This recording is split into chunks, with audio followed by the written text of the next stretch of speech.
El poder del pensamiento, su dominio y cultura, de Annie Besant. Capítulo 6. Ayudar a otros por medio del pensamiento. Lo más valioso de todo lo que consigue el que trabaja por el poder del pensamiento es la mayor facultad para ayudar a los demás, a los débiles que no han aprendido a utilizar sus propios poderes. Con su propia mente y corazón en paz puede auxiliar a otros.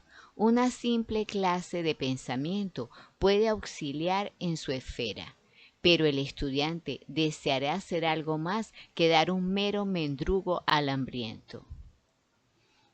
Consideremos primeramente el caso de un hombre que se halle dominado por una mala costumbre, tal como la de la bebida, y a quien un estudiante desease auxiliar. En primer lugar, debe asegurarse, si le es posible, a qué hora la mente del paciente es probable que se halle desocupada, como, por ejemplo, la hora en que acostumbra acostarse. Si el hombre durmiese, tanto mejor. En tal momento y para tal objeto debe retirarse a un sitio apartado y pintarse la imagen mental del paciente del modo más vívido que pueda, como sentada enfrente de él, representándola claramente con todo detalle, de suerte que vea la imagen como si viese al sujeto mismo. Esta claridad de la pintura no es esencial, por más que haga mucho más eficaz el proceso.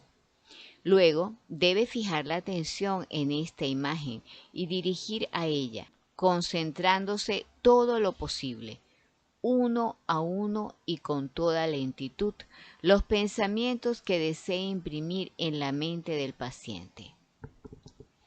Debe presentarlos como imágenes mentales claras, exactamente como si estuviese dirigiéndole una serie de argumentos con la palabra. En el caso que hemos elegido, puede hacérsele presente vívidas descripciones de las enfermedades y desgracias que acarrea la costumbre de la bebida, el agotamiento nervioso y el inevitable triste fin. Si el paciente duerme, será atraído hacia la persona que esté pensando de este modo en él y animará la imagen que de él ha sido formada.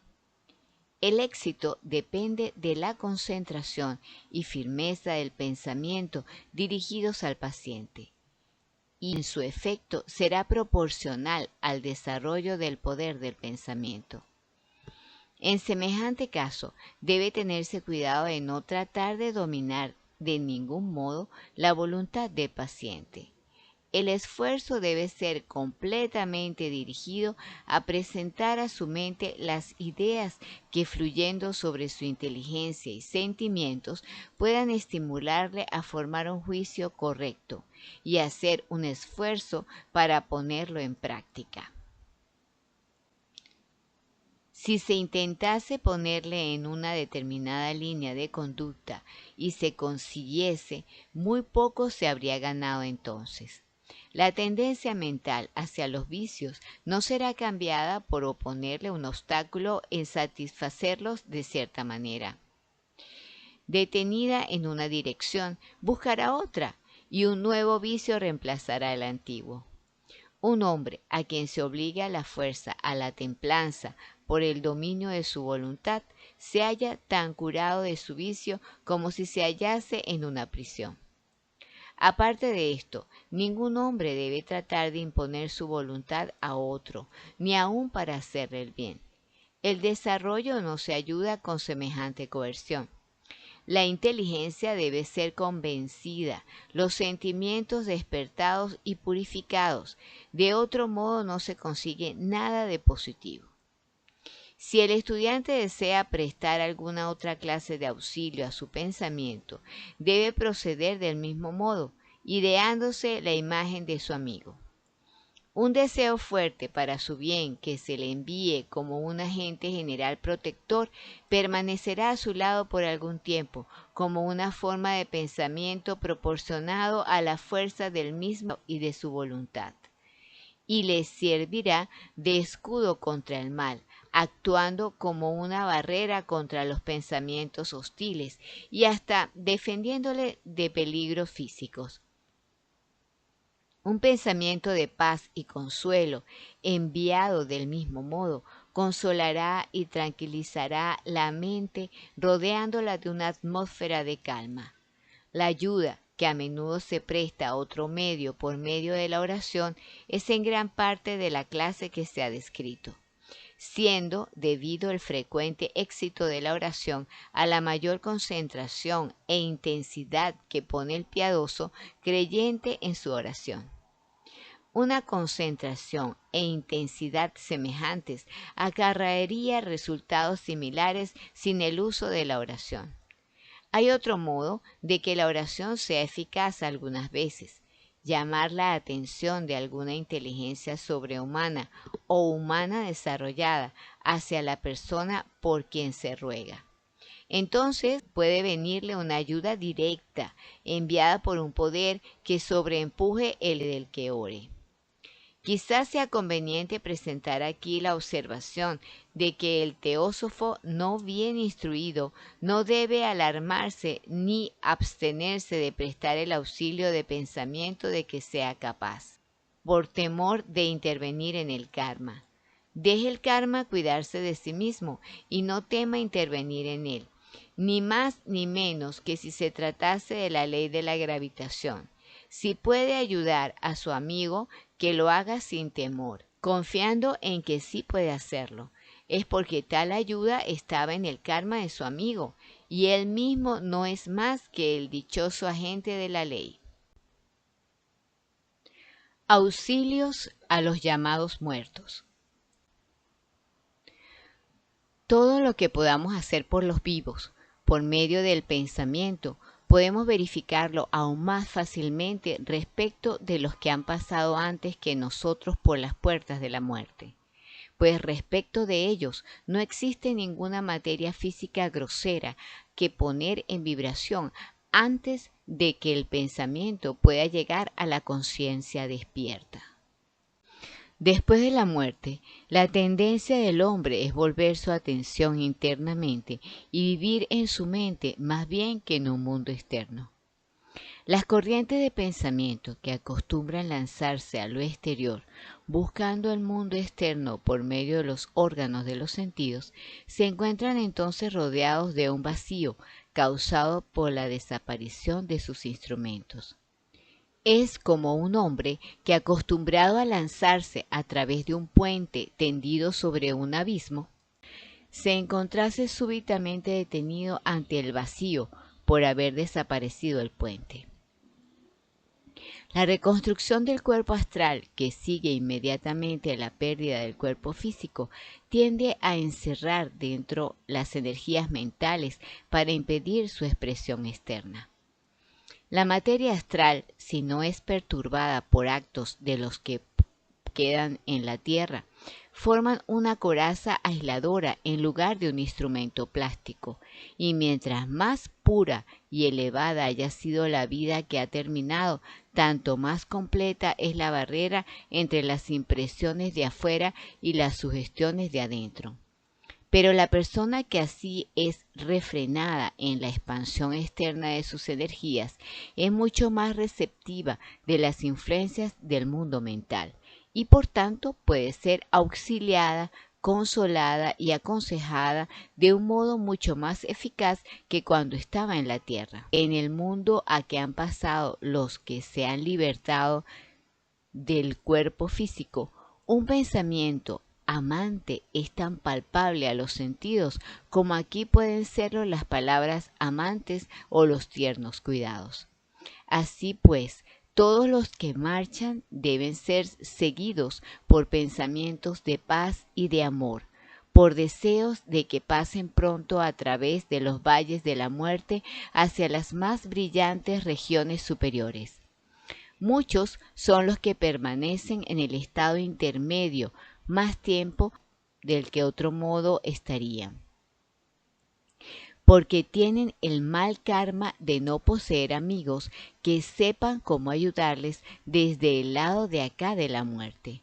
Y si la gente en la tierra supiese cuánto consuelo y dicha experimentan los viajeros que marchan hacia los mundos celestes por medio de estos verdaderos mensajeros angélicos, o sean esos pensamientos de amor y de fortaleza, si supiesen la potencia que tienen para reanimar y consolar, ninguno quedaría abandonado por los que quedan atrás.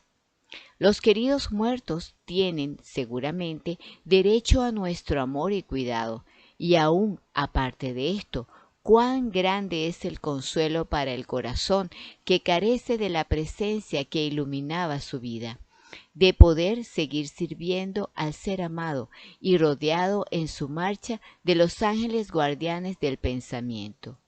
Los ocultistas que fundaron las grandes religiones no descuidaron estos servicios, debido a que los que quedan en la tierra, a los que parten de ella. Los indios tienen su Chandra, por medio del cual ayudan en su camino las almas que han pasado al mundo próximo, apresurando su paso al Cisbarga. Las iglesias cristianas tienen misas y oraciones para los muertos. Concédele, Señor, la paz eterna y permite que la luz perpetua brille sobre él. Ruega el cristiano por su amigo del otro mundo. Solo la sección cristiana protestante ha perdido esta feliz costumbre, con otras muchas cosas que pertenecen a la vida superior del hombre cristiano.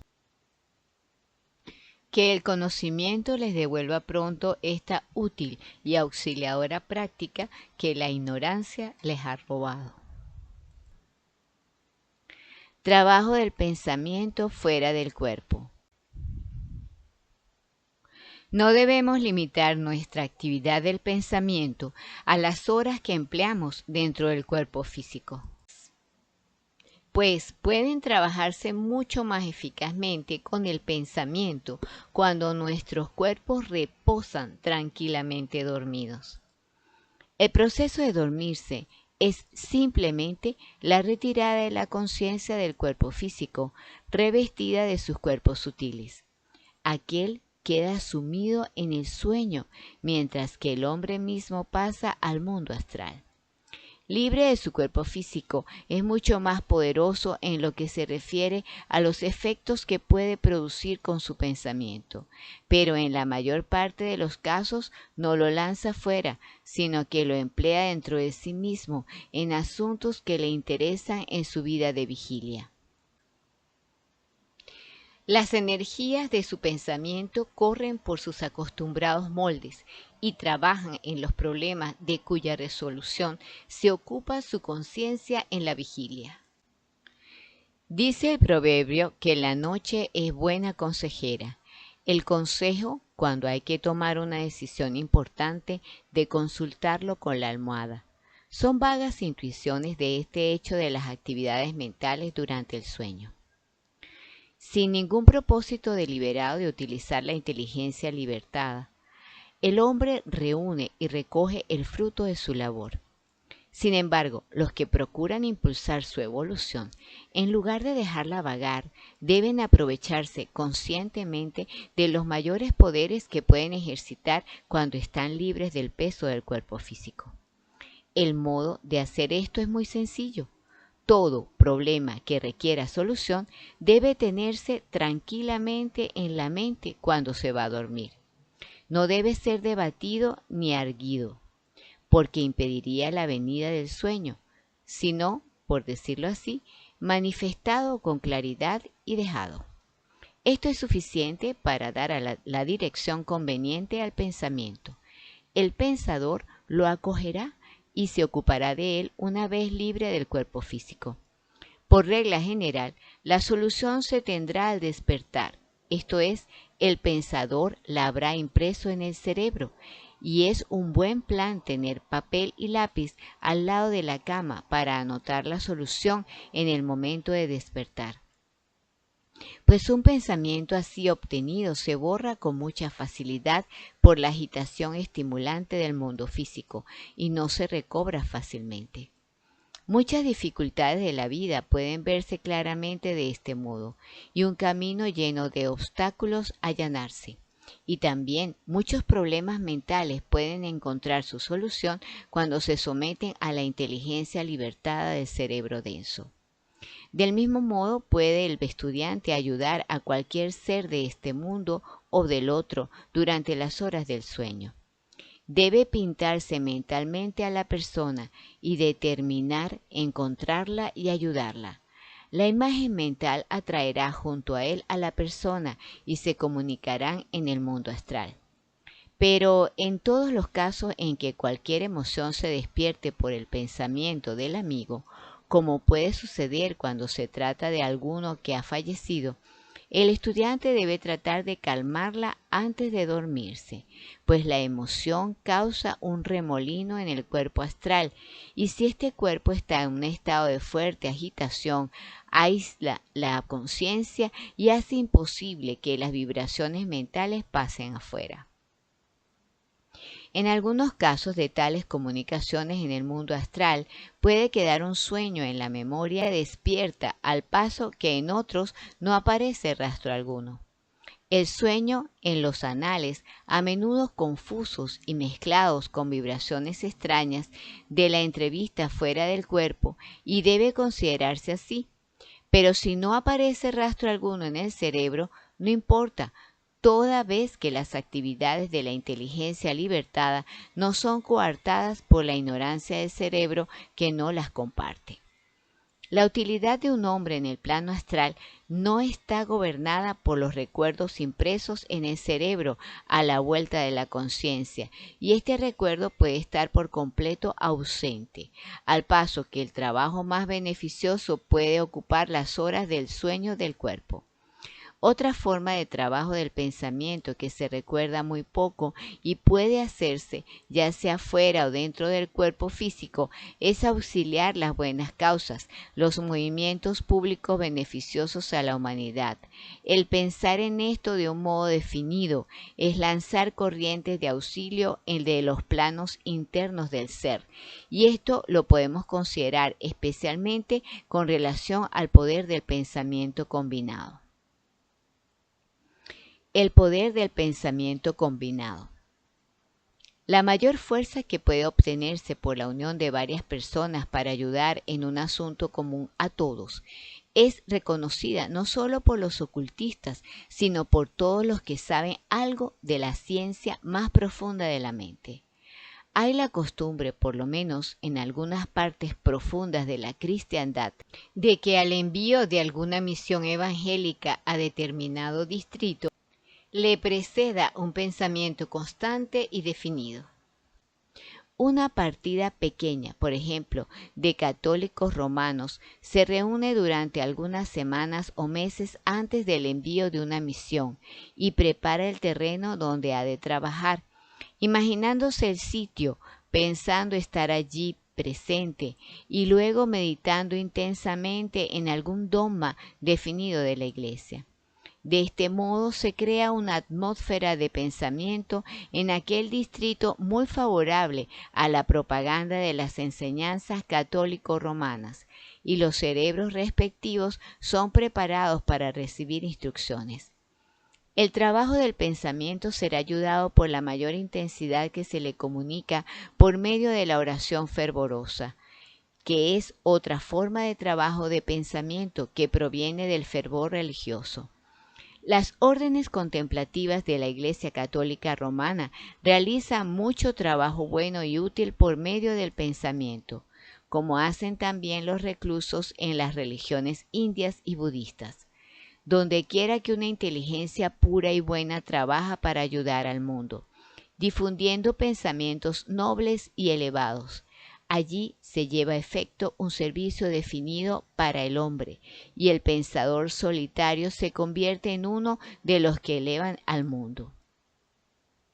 Un grupo de pensadores similares, tal como un grupo de teósofos, puede haber hecho mucho para propagar las ideas teosóficas en su propio distrito, conviniendo dedicar 10 minutos al día en una hora determinada a pensar en una enseñanza teosófica. No es necesario que sus cuerpos se reúnan en un sitio, porque lo que se requiere es que sus mentes estén unidas. Supongamos un grupo decidido a pensar diariamente acerca de la reencarnación, 10 minutos al día a una hora fija, durante 3 o 6 meses. Multitud de formas poderosas de pensamiento llenarían el distrito elegido, y la idea de la reencarnación penetraría en gran número de mentes. Se pedirían informes, los libros que tratasen del asunto serían buscados y una conferencia sobre el mismo, después de tal preparación, atraería un auditorio ansioso e interesado. Donde quiera que haya personas llenas de interés que se combinen para esta clase de propaganda mental, se realiza un progreso fuera de toda proporción relativamente a las agencias físicas que se emplean. Conclusión. De este modo podemos aprender a utilizar las grandes fuerzas que existen en nosotros y a utilizarlas con el mayor efecto. A medida que las usamos, aumentará su potencia. Hasta con sorpresa y alegría veremos cuán gran poder de servir poseemos. Téngase presente que continuamente estamos usando estos poderes inconscientemente, espasmódica y débilmente, afectando siempre, ya sea por bien o por mal, a todos los que nos rodean en nuestra marcha en la vida. Y aquí tratamos de inducir al lector a que use estas mismas fuerzas de un modo consciente, potente y firme. No podemos impedir el pensar hasta cierto punto, por débiles que sean las corrientes de pensamiento que engendremos. Tenemos que afectar a los que nos rodean, queramos o no. Lo único que tenemos que decidir es si lo hacemos en sentido beneficioso o dañino, débil o fuerte, de un modo vacilante o con determinado propósito. No podemos impedir que los pensamientos de otros toquen nuestras mentes, solo podemos elegir cuáles debemos recibir y cuáles rechazar. Tenemos que afectar y ser afectados, pero podemos afectar a otros en su beneficio o en su daño. Podemos ser afectados por lo bueno o por lo malo. En esto consiste nuestra elección, elección de trascendencia para nosotros y para el mundo. Escoged bien, pues vuestra elección es breve y, sin embargo, perdurable. Fin.